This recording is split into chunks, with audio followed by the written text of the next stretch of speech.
जय हिंद छात्रों, मैं अंशुमान। स्वागत है आपका हिंदी है शाम चैनल को। तो आज हम इस वीडियो में डिस्कशन करेंगे कि जो कि आपका एसएसबी टीजीटी, ठीक है, अभी अभी आया नोटिफिकेशन आया है, तो उसके बारे में आज हम डिस्कशन करेंगे। तो उसका सिलेबस क्या है और उसका जैसे आपका मेथड क्या है, ठीक है, किस प्रकार से वो आपका एग्ज़ाम करेगा और कितने पोस्ट हैं अक्सर इस एसएसबी के अंदर। बच्चों का ये सवाल रहता है कि सर ये आपका पोस्ट कितना है और कितने मार्क आएंगे, और जितने भी सवाल है आज हम इस वीडियो में कवर करेंगे, ठीक है। तो चलिए धीरे धीरे करके कवर करते हैं। ये जो नोटिफिकेशन आया है ये आपका एसएसबी के तौर पर, ठीक है, यानी एसएसबी कंडक्ट करेगा इसे, जो कि है आपका higher education department, government of Orissa. कुछ बच्चे जो मुझे कमेंट किए थे कि सर ये तो आपका मास एजुकेशन होने वाला था, लेकिन ये हायर एजुकेशन क्या है, क्योंकि ये एसएसबी का मतलब है आपका स्टाफ सिलेक्शन बोर्ड, जो कि हायर एजुकेशन डिपार्टमेंट को कंट्रोल करता है, इसीलिए ये पोस्ट जो है कंडक्ट करेगा एसएसबी, ठीक है। ये तो क्लियर हो गई। चलिए फिर हम आगे बढ़ते हैं। और यहाँ पर जितने पोस्ट हैं आपका आर्ट्स में, ठीक है, पीसीएम में, टीजीटी सीबीजेड में, हिंदी में, क्लासिकल टीचर संस्कृत में, उर्दू में और पीट में, जितने भी आपका पिछले साल में जैसे आपका हो गया था सीएचटी कहो या फिर आरएसटी कहो या फिर आपका आईएटी कहो, जितने भी एग्ज़ाम है पिछले साल से लेकर आज तक सभी एग्ज़ाम, जितने भी पोस्ट हैं, जितने भी स्ट्रीम के पोस्ट हैं, सभी इसमें भी हैं, ठीक है। चलिए कुछ जो हैं आपके डिफरेंशिएट करेंगे, मैं आगे जाके आपको बताऊंगा, आप वीडियो को अंत तक देखें, ठीक है।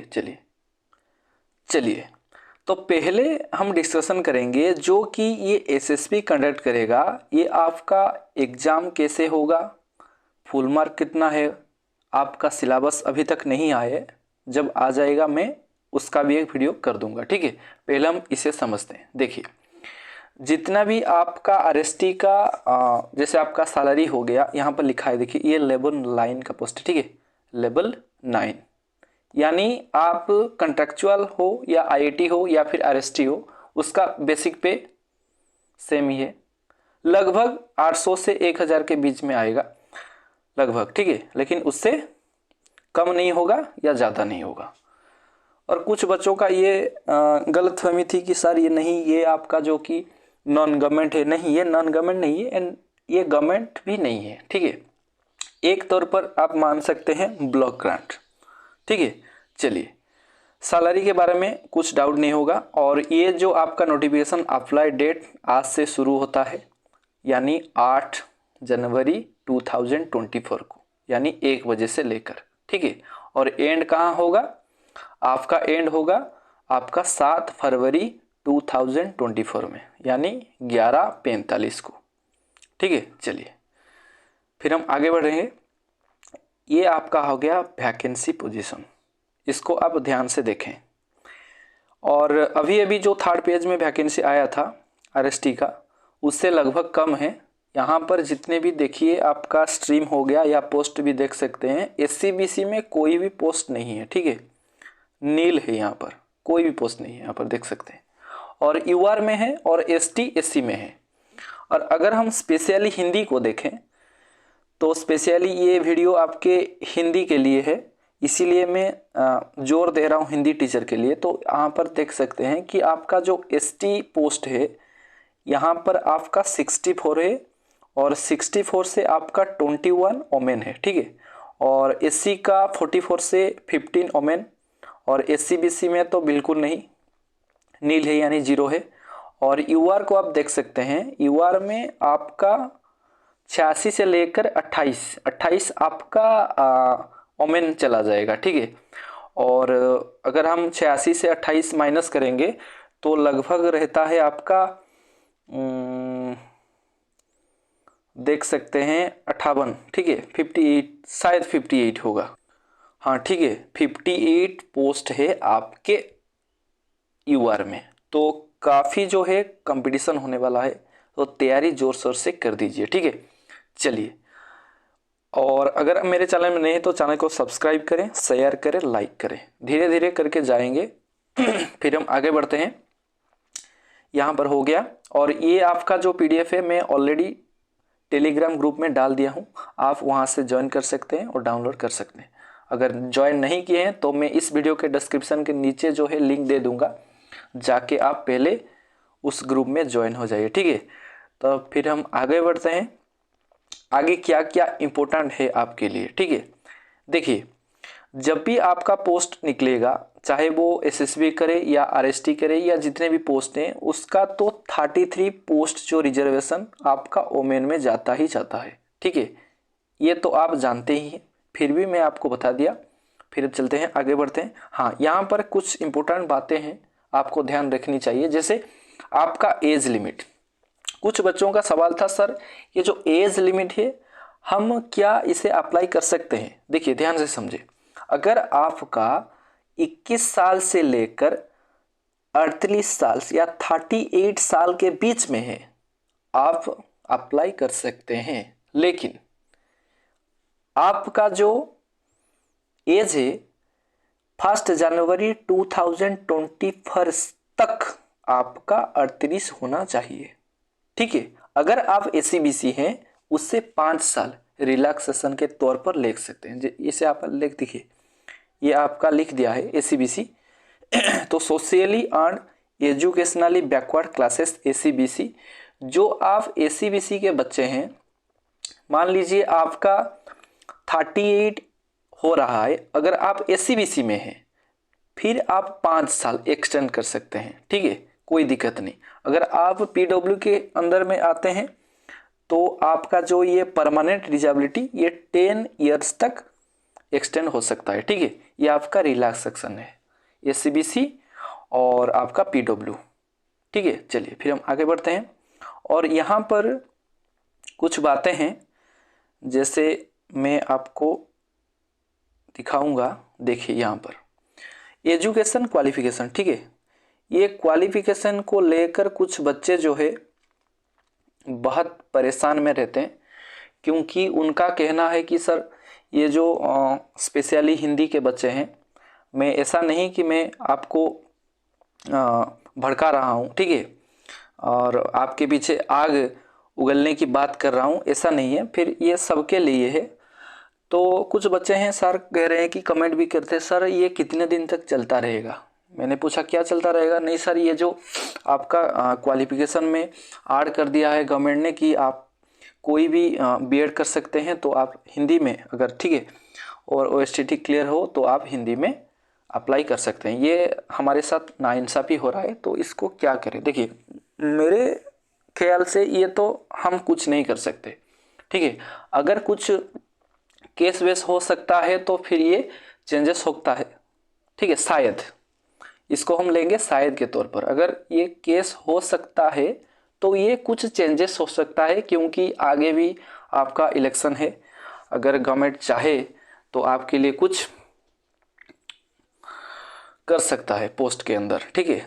और कुछ बच्चों के सवाल से मैं ये प्रश्न दे रहा था, लेकिन मेरे पर्सनली से ये कुछ लेना देना नहीं है, ठीक है। चलिए फिर हम आगे बढ़ते हैं, क्वालिफिकेशन देखते हैं। देखिए यहाँ पर आप जितने भी स्ट्रीम के पोस्ट देखें, जैसे आपका TGT आर्ट्स हो गया, यहाँ पर आप क्वालिफिकेशन देख सकते हैं।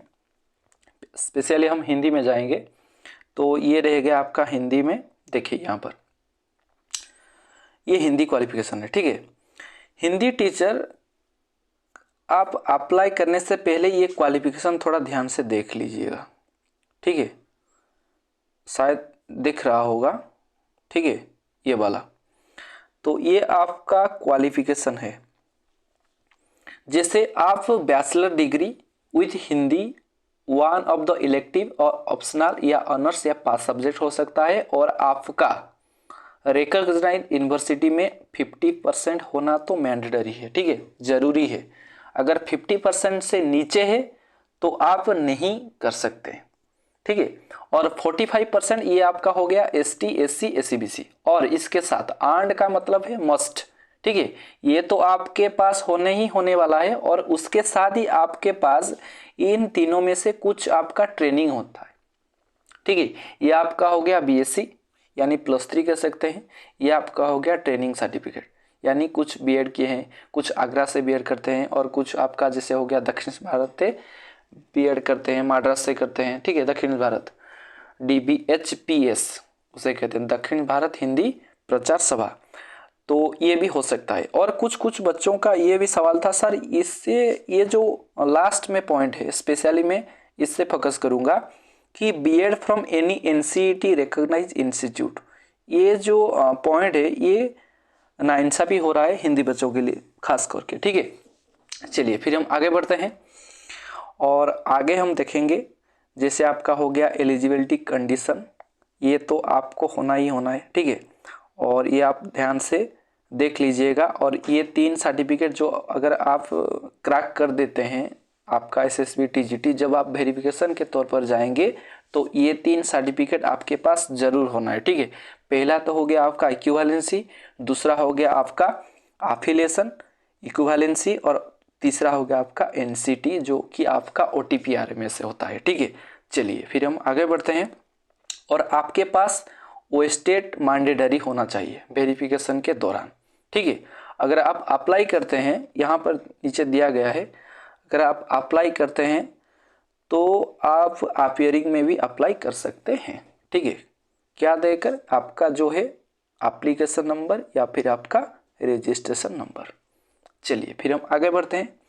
मेथड ऑफ सिलेक्शन, किस तरह का आपका सिलेक्शन होगा, ठीक है। देखिए मेथड ऑफ सिलेक्शन में क्या होगा, तो यहाँ पर लिख दिया है कि the selection shall be on the basis of written test only, यानी आपका रिटिन टेस्ट एग्जाम होने वाला है। The written test will be carry full mark 150, ठीक है, 150 या 150 कह सकते हैं। मल्टीपल चॉइस क्वेश्चन हो सकता है MCQ बेस में, और ये जो आपका ड्यूरेशन होगा 2 आवर्स, ठीक है, 2 आवर्स होगा। और the question will be based on model syllabus to be uploaded in SSB website, यानी ये कह रहा है कि आपका जो क्वेश्चन सिलेबस है ये अभी तक अपलोड नहीं हुआ है, जल्दी ही आप ये सिलेबस पा सकते हैं। कहाँ पर? SSB वेबसाइट के अंदर, ठीक है। फिर लिखा है कि the question are to be answered in carbon OMR answer sheet, यानी OMR में आपका जो एग्जाम होने वाला है, ठीक है, CBT में नहीं होगा, कंप्यूटर बेस्ड टेस्ट नहीं होगा, OMR में होगा। और देयर शाल बी 100 क्वेश्चन, यानी ये जो आपका क्वेश्चन होगा आपका 100 प्रश्न होगा, ठीक है, 100 प्रश्न होगा, आपका 150 मार्क। समझ में आ गया? आपका जो सिलेबस में अभी नहीं दिया है अपलोड करना, यानी 2-3 या 3 दिन 4 दिन के बाद आपका सिलेबस आप पा सकते हैं, जो कि आपका SSB वेबसाइट में जो सिलेबस देगा उसके हिसाब से आप तैयारी करना। और यहाँ पर लिखा है कि आपका 150 मार्क होगा, आपका 100 प्रश्न होगा, ठीक है। यानी आप देख सकते हैं यहाँ पर while for each right answer 1.5 mark will be awarded, यानी एक प्रश्न का 1.5 mark for each wrong answer, ठीक है। अगर आप क्वेश्चन करते हैं, आंसर करते हैं, कोई भी जवाब जो है गलत हो जाता है तो वहाँ पर आपका डिडक्शन होगा। कितना डिडक्शन होगा? 0.5, यानी अगर आप 2 रंग किए तो 1 मार्क, यानी 1.5 मार्क कट जाएगा, ठीक है। समझ में आ गया? अगर आप गलती करते हैं तो आपका 0.5 मार्क से हिसाब से ही कटेगा, ठीक है। अगर इंस्टेड ऑफ दैट, अगर इसके हिसाब से, ये जो बोल्ड लेटर में लिखा गया है इसे ध्यान से पढ़ें। अगर आपका यहाँ लिखा है in case of tie for final selection of the candidate the aggregate percentages marks secured in the bachelor degree और +2 or equivalent examination will be considered. In case of further tie, the percent of the marks secured in +2 or higher secondary level and matriculation level will be considered sequentially to resolve the tie. In case of the still further tie, the date of birth shall be considered and the candidate who has been born earlier shall be selected. यानी ये कह रहा है कि अगर आप परीक्षा देते हैं, परीक्षा देने के बाद अगर 2 बच्चे ने सेम मार्क ऑब्टेन किए हैं उसके हिसाब से किसे प्रायोरिटी देगा, जो आपका बैचलर डिग्री या +2 इक्विवेलेंस में मार्क ज़्यादा लाता है, ठीक है। यानी उसको जो कि आपका सर्टिफिकेट देखा जाएगा, यानी एग्जाम खत्म होने के बाद उसका +2 हो या बैचलर डिग्री हो या फिर आपका मार्टिकुलेशन यानी 10th का सर्टिफिकेट देखा जाएगा, और उस सर्टिफिकेट में जिसका मार्क ज़्यादा होगा उसको प्रायोरिटी दिया जाएगा, ठीक है। चलिए फिर हम आगे बढ़ते हैं, और आगे यहाँ पर लिखा गया है कि जोन ऑफ एग्जामिनेशन कहाँ कहाँ एग्जाम जो है आपका हो सकता है। यहाँ पर डिस्ट्रिक्ट भी दे गया है आपका Angul, Baleshwar, Berhampur, Bhubaneswar, Balangir, Cuttack, Kendrapara, Keonjhar, Koraput and Sambalpur, depending upon the number of candidate from the respective zone. अगर ज़्यादा होंगे तो वहाँ पर होगा, अगर ज़्यादा से ज़्यादा हो सकते हैं तो भुवनेश्वर में भी हो सकता है, ठीक है। देखिए फिर हम आगे बढ़ेंगे, और यहाँ पर लिखा गया है कि application fee a non refundable and non adjustable fee 500 rupees only the for candidate coming under unreserve या UR, ठीक है। और आपका SCBC, ये 2 कैटेगरी के बच्चे 500 रुपये देंगे यानी 500, ठीक है। और जितने भी रेस्ट आगे जैसे आपका हो गया SCBC, ठीक है, और आपका हो गया ST, ये सब देंगे आपका 200, ठीक है। समझ में आ गया। चलिए फिर हम आगे बढ़ते हैं, और यहाँ पर कुछ अदर इन्फॉर्मेशन भी लिखा गया है, आप इसे पढ़ सकते हैं। तो स्पेशली मैं ये वीडियो इसलिए बनाया था ताकि आपके मन में जो कन्फ्यूज़न था उसे दूर करने के लिए, ठीक है। तो ये आपका वेरिफिकेशन के वक्त काम आएगा, तो यहाँ पर लिख भी दिया है फॉर वेरिफिकेशन, ये हम नहीं पढ़ते, हमारी तैयारी करना चाहिए अभी। तो ये थी छोटी सी वीडियो आपके लिए, ठीक है। तो दोबारा मैं आपको याद कर देता हूँ कि आपका जो एग्ज़ाम है ये आपका मार्क है 150, 100 प्रश्न आएंगे, ठीक है, 100 प्रश्न आएंगे, और सब एक प्रत्येक यानी पर क्वेश्चन का मार्क होगा 1.5, अगर कट गया यानी 0.5 के हिसाब से आपका कटेगा, ठीक है। समझ में आ गया। ये थी छोटी सी वीडियो आपके लिए, आशा करता हूँ आपको समझ में आ गया होगा।